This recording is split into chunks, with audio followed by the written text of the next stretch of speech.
So I've been doing a little bit of thinking lately about how we hang on to certain bikes like these when they just don't seem to make sense anymore. And I've had conversations with a few mates of mine, and they've got collections of bikes, similar bikes, and we all know why these bikes matter to us. And it's an important question. And I want to go back to the 70s and talk about that era in time. These bikes, in my opinion, they're not about nostalgia. It's not about that. And like I said, if we go back to the 70s and we talk about bikes back then and how they were, and most bikes, we used them as a mode of transport from getting to A to B. They were great, but most of the engines were big, heavy. The suspension was rudimentary. We've got twin shocks. Some had drum brakes, and then disc brakes did eventually appear on bikes. And then towards the end of the 70s, Grand Prix racing really came to the fore, and people started paying attention to it and started getting involved with it. We had the likes of Barry Sheene and Kenny Roberts and Ron Haslam and Mick Grant and all these sort of guys. We wanted to be part of that. And I think the manufacturers saw that. And then some bikes did start coming with more race lineage, you know, like the Suzuki X7, for instance. Later on, they gave us the RD250LC and the RD350LC, which were a big leap forward. And those bikes were more focused towards the racing scene, still looking like bikes from the 70s, no fairings or this, that and the other. Nice aesthetics, the monoshock suspension, better brakes and lighter frames and better ignition systems, injected two-stroke. Those bikes made a real difference, especially to you know, kids who could literally go out and buy a 250LC from their local bike shop and tear off down the road on it. The manufacturers hooked onto this, and you can see how it went from boring bikes to something that we could then be part of. We could then get on a 250 or a 350LC and be Barry Sheene, almost.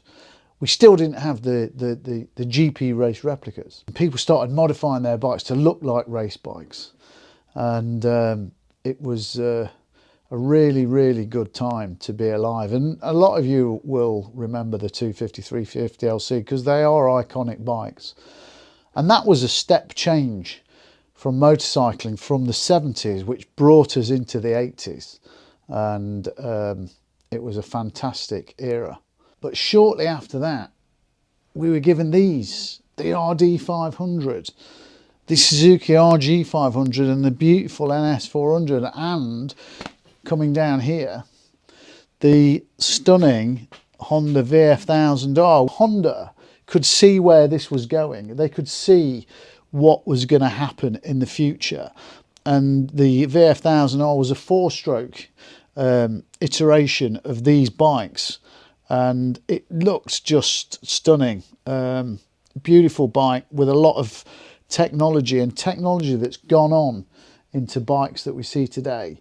But you can see on these bikes, when they exploded, they didn't evolve. These things just appeared at the bike shows. And I remember seeing the RD500 in the MCN, and it was just like awe-inspiring. It was 18-year-old thinking, look at it, V4 on the side, the 4 exhausts shooting out the back. It was like screaming at you, and you'd got to have one. You'd got to have one. The RG, which was more or less a race bike for the road, and I've said that before. The engine is almost a replica of the race engine that was in the Suzuki RG500s at the time.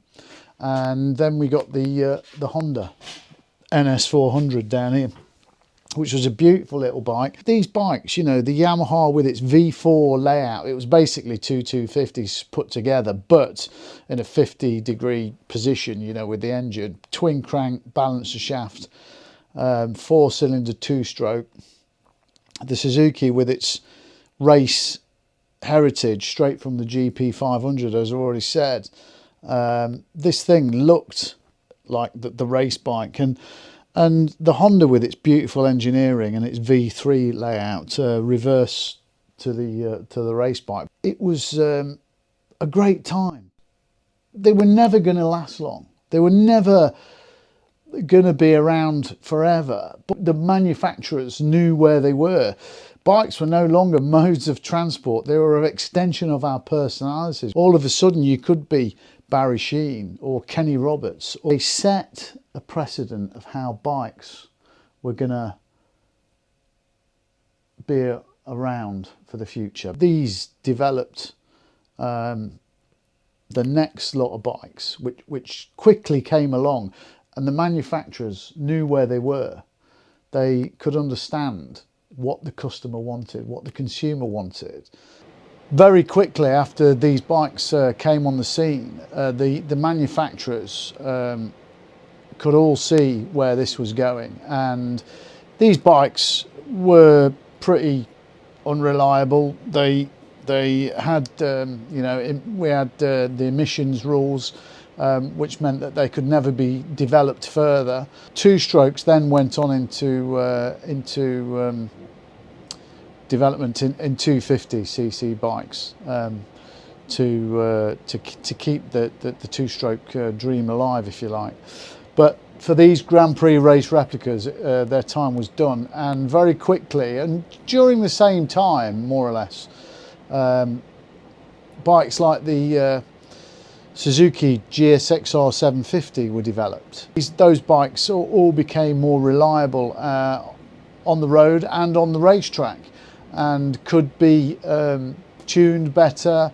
It gave more reliability, and that was the way that things were going to go. Like we talked about with Honda's VF1000R, that was redeveloped, or the technology from that bike was then fed into bikes like the RC30 with its gear-driven cams, and it's V4 heritage.